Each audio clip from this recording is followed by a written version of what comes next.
To politics. Tomorrow, Donald Trump's scheduled to hold an event. Hundreds of religious leaders are meeting him in New York City.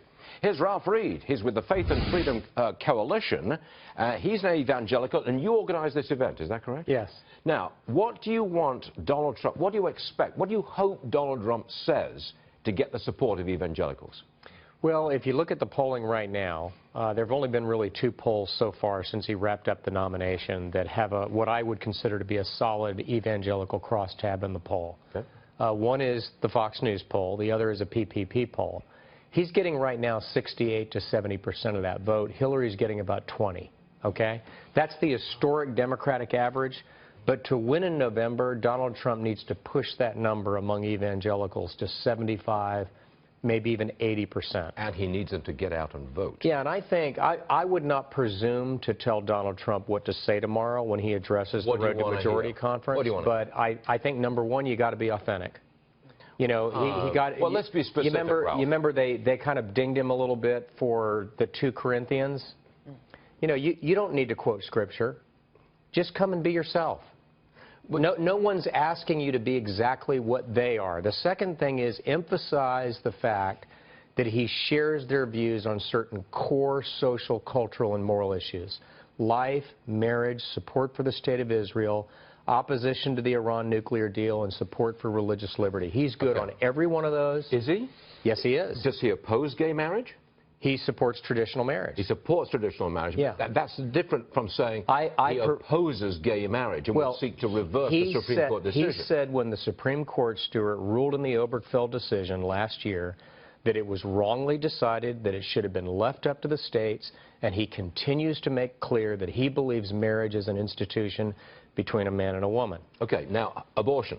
He's been all over the place. In the course of his lifetime, he's been all over the place, hasn't he? And that's not new for a Republican nominee. But what you want him to say? Remember, Mitt Romney was pro-choice a few years before he was the Republican nominee. George H.W. Bush was pro-choice, became pro-life. Ronald Reagan signed the most liberal abortion law in America in the late 60s as governor of California and was a pro-life hero by 1980. So all Donald Trump has to do is, as those prior nominees did, make it clear, I changed my views, and as you may know, Stuart, he has a very compelling reason why. He had a close personal friend who was contemplating taking the life of their unborn child.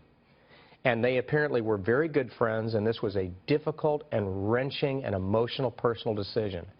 He knows that that child nearly lost its life. The child does not know.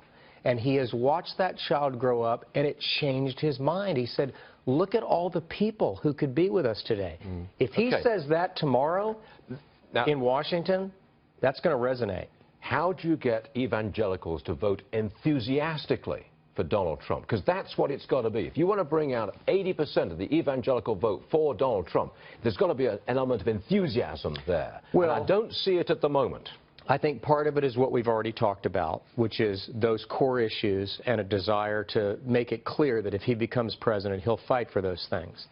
The other way you do it is 2 words: Hillary Clinton. I knew it. What's behind door number 2?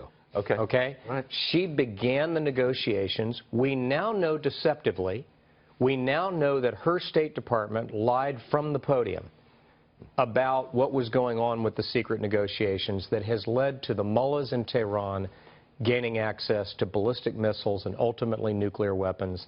That's on her watch. Our community doesn't support that. The meeting is tomorrow, I believe. 700 people being met. Well, it'll be closer to, it'll be several thousand. Several thousand? Yeah, when he speaks tomorrow. Ralph Reed, thanks very much for joining us. Thanks. And by the way, I'm a Ford F-150 guy. Oh, you nothing against Chevy. See, I told you. Yeah. Okay. I've owned one. Great truck. Okay, good. Just don't throw rocks in the back of it. Just wanted to work that in. Hold on a second.